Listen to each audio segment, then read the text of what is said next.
Guys, আশা করি আপনারা সবাই ভালো আছেন। আল্লাহর রহমতে আমরা অনেক অনেক ভালো আছি। এই তো আমরা মেলায় আসলাম।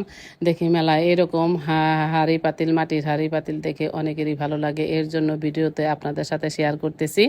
আমিও অনেক বছর পর আসলে আমরা ছোটোকালে বান্ধবীদের নিয়ে এরকম মেলায় আসতাম। গ্রামীণ মেলা আপনাদের সাথে ভিডিও করতেছি, অবশ্য আপনাদেরও ভালো লাগবে। এরকম আমার এই তো এটা তিল ফাঁসার যাতা, এটা আমার অনেক পছন্দ হয়েছে। এর জন্য চাচার সাথে আমি দামাদামি করতেছি যে চাচা দেখে এখন কত টাকা নেয়। মেলায় অবশ্য ছোট মেলা, কিন্তু তারপরে দেখে অনেক ভালো লাগলো। আমরা অনেক ছোট থাকতে আসছি, দেখে অনেক তো নাগরদোলা আছে, এরকম দেখে একটু মনটা ভালো লাগলো। আসলে অনেক বছর যাবত আমরা মেলায় আসি না।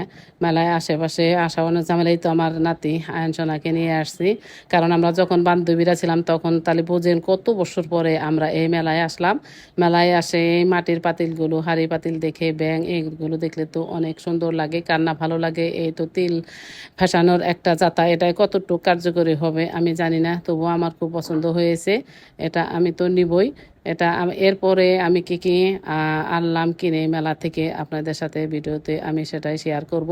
আসলে মেলায় এসে একটু ভালো লাগলো, এটাই আমার কাছে বেশি ভালো লাগছে। কাজ হোক বা না হোক, মাটির জিনিস দেখলে সবারই আসলে অনেক পছন্দ, অনেক ভালো লাগে। এর কারণে যে কিছু আকরি, চিনি হাঁস এগুলা না নিলে তো যেন মেলার পরিপূর্ণতা আসবেই না। আমি কিছু চিনি হাঁস নিয়েছি, বাসায় এসে আমি সব এগুলা বয়মে তুলে নিতেছি। আর একটু তো অবশ্যই খাবো, খেয়ে দেখলাম অনেক মজা হয়েছে। ভালো থাকবে।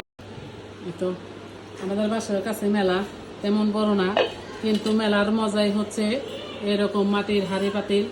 অনেকে অনলাইনে অর্ডার দেয়া ডিনার সেট আনে, কিন্তু আমরা মেলা একটু আমার খুব শখের জিনিস। এটা নাকি তিল এমনি সব জাতীয় পিসানো যায়, দেখি ট্রাই করবো কীরকম হয়, সেটা আপনাদের সাথে ভিডিওতে শেয়ার করব। আমার ভিডিওটি ভালো লাগলে লাইক, কমেন্ট, শেয়ার করে দিবেন। অবশ্যই অবশ্যই একটি সাবস্ক্রাইব করে দিবেন। এই তো আমার এ পর্যন্ত মাটির হাঁড়িতে রান্না করা হয়নি, আমি এটা রান্না করব। আল্লাহ জানে কীরকম হবে। দেখেন তো আমার ভাতের হাঁড়িটা কীরকম হয়েছে, সুন্দর হলে কমেন্ট করে জানাবেন। এটা আরেকটি হাঁড়ি আছে, হাঁড়িটি এটা তরু তরকারি ধোয়ার জন্য, এটাও আমার কাছে অনেক সুন্দর লাগছে। আর এটা পানি ভরে পানি খাবো।